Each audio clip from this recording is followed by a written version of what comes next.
I was possibly I was then 3 or 4 years old. And actually I could not recollect anything about the family. The first thing I can remember, so far I remember, my grandmother was sick. She was bedridden. Her treatment was done by some Kaviraj or like that, this village Kaviraj. You know, Akondo Pata, Amar Thakuma. Akondo Pata, you know?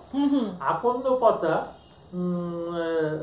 just with ghee, that was warmed on a oven,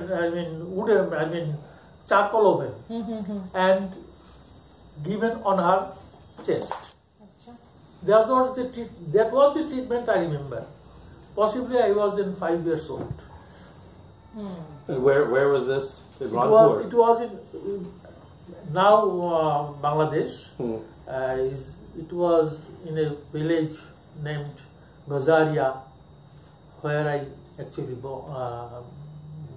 I was born. তো তোমাদের একটা জিনিস বলো, মানে তোমাদের যেটা বাড়ি, মানে মায়ের চাঁদের দাদুদের বা তোমাদের ফ্যামিলির অরিজিনাল নিবাসটা কোথায় ছিল? হ্যাঁ, অরিজিনাল নিবাসটা হচ্ছে Khulna, right? Khulna, yes. That's why that Khulna name stayed with me, because my mom always says. And didn't Rajesh uncle say your family Khulna থেকে? পাবনা। খুলনা থেকে মাইগ্রেট করে আমার ঠাকুরদা। ওনার নাম কি ছিল?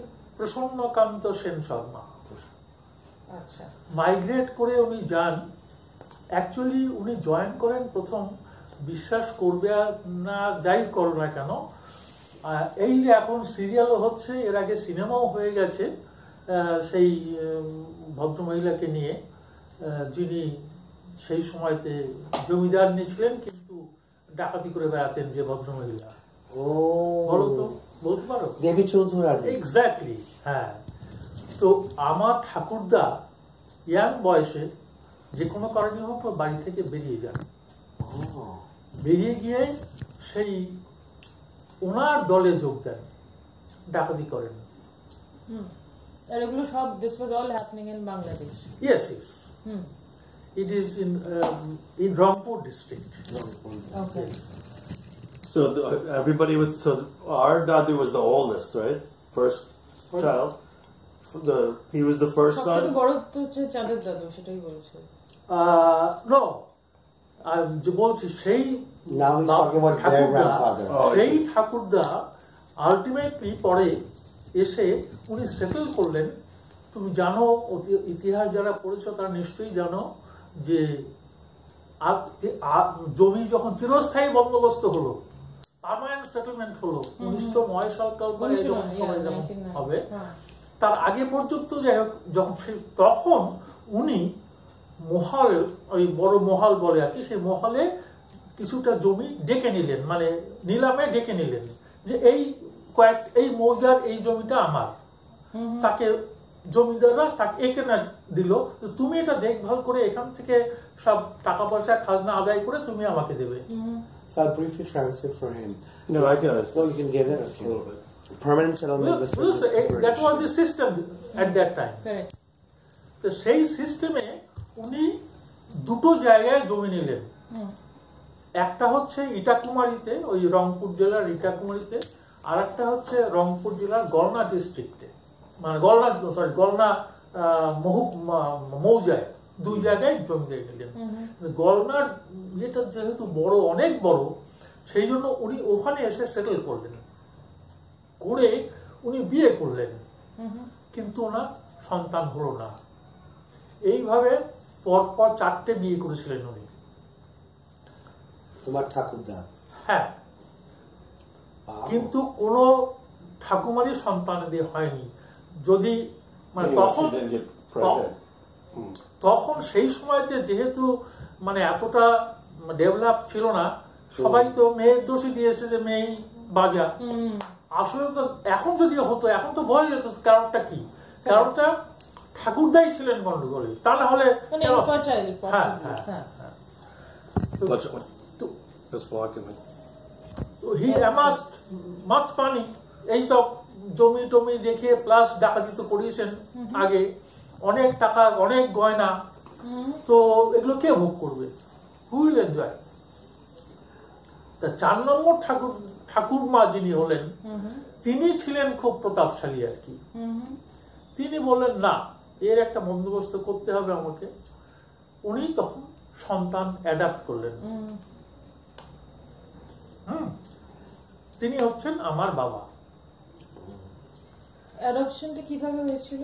আর অ্যাডাপশন হয়েছিল পরিবার দেখেই হয়েছিল, যে পরিবার জানাশোনার পরিবার কে কার খুঁজেছেন ওরা, খুঁজে খুঁজে শেষ পর্যন্ত আমার বাবাকে তারা পছন্দ করলেন।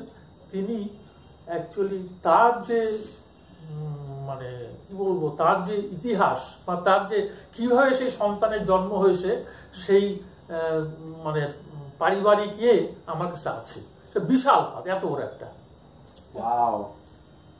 মানে 15, 16, 17, 18 পুরুষ আগে থেকে আছে। মানে তোমার বাবার যে অরিজিনাল ফ্যামিলি ট্রি না, birth parents, and then that gave him up for adoption. যে ফ্যামিলি থেকে অ্যাডাপ্ট হয়ে এসেছে সেই ফ্যামিলির কথা বলছি। So what was the reason, circumstance for giving for adoption? ওরা খুব অসুবিধায় পড়ে গিয়েছিল আর কি সেই ফ্যামিলি। ও মানে এর অনেকগুলো সন্তান, বাবা হচ্ছে 8 নম্বর সন্তান। হ্যাঁ, কম বয়সে তখন কন্ডিশন হচ্ছে পয়সা দিতে হবে। হ্যাঁ, পয়সা দেব। তো আমরা যা শুনেছি যে একদিকে বাবাকে বসানো হয়েছে, আর একদিকে তখন তো টাকা নোট ছিল না, But he was native to that region, right? Or different part? Yeah. ওই রিজনেরই ছিলেন ফ্যামিলিটা। হ্যাঁ, তোমার বাবাদের ফ্যামিলিটা ওই অঞ্চলে সেম অঞ্চলে? না, ওই অঞ্চলে ছিলেন না। এনারা ছিলেন ময়মনসিংহ এর family. Mymensingh, another district in Bangladesh. ওরা ওখান থেকে। So he's the one that's the picture with the hookah, right? In the yes. Okay.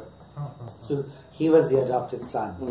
হ্যাঁ, ওনাকে তখন খুব কম বয়স, বোধহয় খুবই ছোট। যাই হোক, ওই অবস্থায় এখানে নিয়ে আসলো।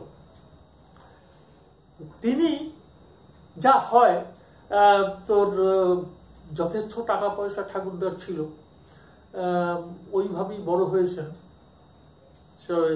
ঘোড়া কিনে দিয়েছে, করেছে, সেই করেছে, এইসব ছোটবেলায় এইসব করিয়েছে আর কি। বুঝেছি, বুঝতেই পারছিস কি অবস্থা। হ্যাঁ, পোষ্যপুত্র তো।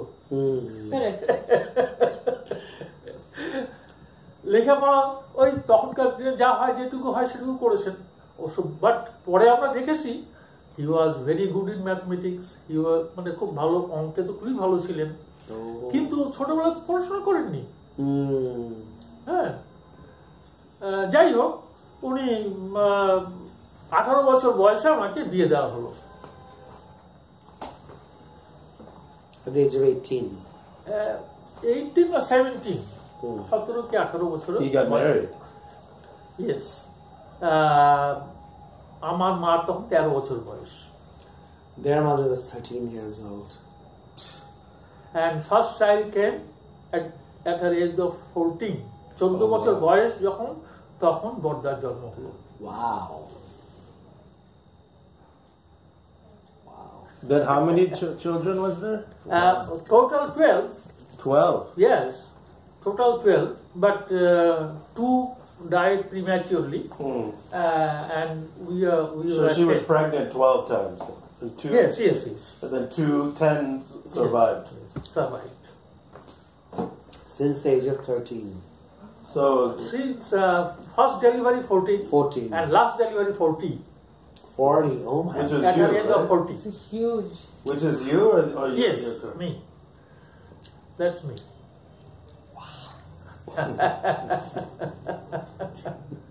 Yeah, it's a different time.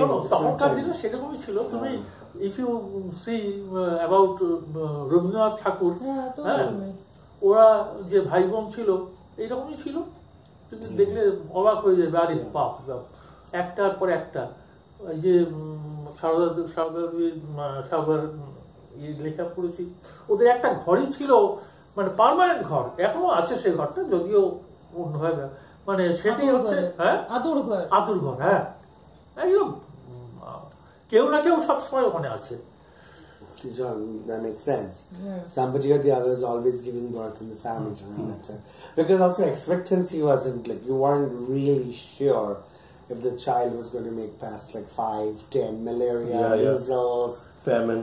তো বর্দা, তারপরে তো বর্দা এখন হচ্ছে চাঁদের দাদু হয়েছে তখন ওনাদের মা was 14. হ্যাঁ, তো মা যখন মানে মা এসছেন আবার শেরপুরের জমিদার বাড়ি থেকে। শেরপুর, হ্যাঁ, ময়মনসিংহ এর শেরপুর। জন্মভূমি একটা সিরিয়াল হয়েছিল অনেকদিন আগে। হ্যাঁ হ্যাঁ, জন্মভূমি, makes sense. হ্যাঁ, ওই শেরপুরের ফ্যামিলি নিয়েই হয়েছিল। শেরপুরের family. So that was the fixed marriage, right? Obviously. So তো মা যখন মানে ছেলে যখন বড় হলো, তখন মা যেহেতু ওই ফ্যামিলি থেকে এসছে, আর মা ওখানে দেখেছে লেখাপড়ার প্রতি ওখানকার জ্যাঠা মানে জেঠুতো ভাইরা তাদের কি প্রচন্ড এমনকি মার দাদাকেও, দাদা পড়াশোনা করতো না, তার মামা তাকে জোর করে কলকাতায়, ঠিক আছে তুই আঁকায় ভালো, কলকাতায় তখন স্কুল, এখন যে আর্ট কলেজ, তখন আর্ট স্কুল ছিল, এটা আর্ট স্কুলে উনি পড়তেন আমার মা। হ্যাঁ, তো ওনার মানে জেঠুতো মানে জ্যাঠামশাইয়ের যে ছেলে, তারাও কিন্তু ভালো লেখাপড়ায় খুবই ভালো ছিলেন। একজন তো স্টেট মানে বিসিএস, তখন তো বিসিএস ছিল, বেঙ্গল সিভিল সার্ভিস ছিল, বেঙ্গল সিভিল সার্ভিসে চাকরি করতেন, পেয়েছিলেন আর কি সেই সময়তে। তো সেই ফ্যামিলি থেকে এসছে। মা যদিও লেখাপড়া জানেন, ক্লাস 4 পর্যন্ত পড়েছেন, বুঝতেই পারিস 13 বছর বয়স বিয়ে হয়ে গেছে। হ্যাঁ, তো এখানে যখন ছেলে বড় হলো, তখন বাবার থেকেও মার আগ্রহ যে এরা পড়াশোনা করবে। হ্যাঁ, তো ওখানে তো স্কুল তো সেই রকমই ছিল, ওই প্রাইমারি স্কুল ছিল, পাঠশালা ছিল তখন অরিজিনালি। যখন বাবা বড়দা যখন ছোট, শুধুমাত্র পাঠশালা ছিল ওই গ্রামে, আর কোনো স্কুল ছিল না। এটা খুলনাতে না, এটা এই গলনাতে, গলনার নদী ভেঙে এসে গজারিয়া গ্রামে তারপরে আমরা চলে এলাম, সেখানে আমার যাকে। তো তখন বড়দাকে পড়াশোনা করাতে হবে, কিভাবে পড়বে হয়তো নেই। তখন ওই যেখান থেকে বাবাকে আনা হয়েছিল তাদেরই আত্মীয় ময়মনসিংহে, তাদেরকে বলা হলো ওখানে স্কুল আছে, তাদেরকে বলা হলো যে এরকম ব্যাপার। হ্যাঁ ঠিক আছে, তখন বড়দা ওখানে গিয়ে লেখাপড়া শিখলো, স্কুলে ভর্তি হয়ে ময়মনসিংহে। হ্যাঁ, আর সেটা বড় হয়ে আমরাও একটু বড় হয়ে আমরাও দেখেছি, আমাদের বাড়িতেও তখন স্কুল টুল হয়ে গেছে আমাদের গ্রামে।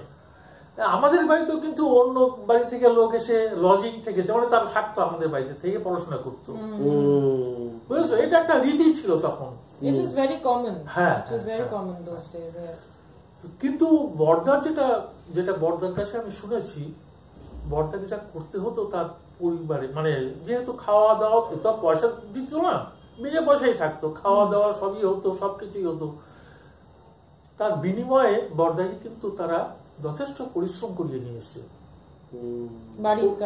বাড়ির কাজ মানে প্রথম ভোরবেলা উঠেই যেটা করতে হয়েছে, সেটা বাড়িতে তখন তো গোয়ালঘর ছিল, হ্যাঁ, ওই গোবর পরিষ্কার করে গরুগুলোকে বাইরে বের করে দিতে হতো।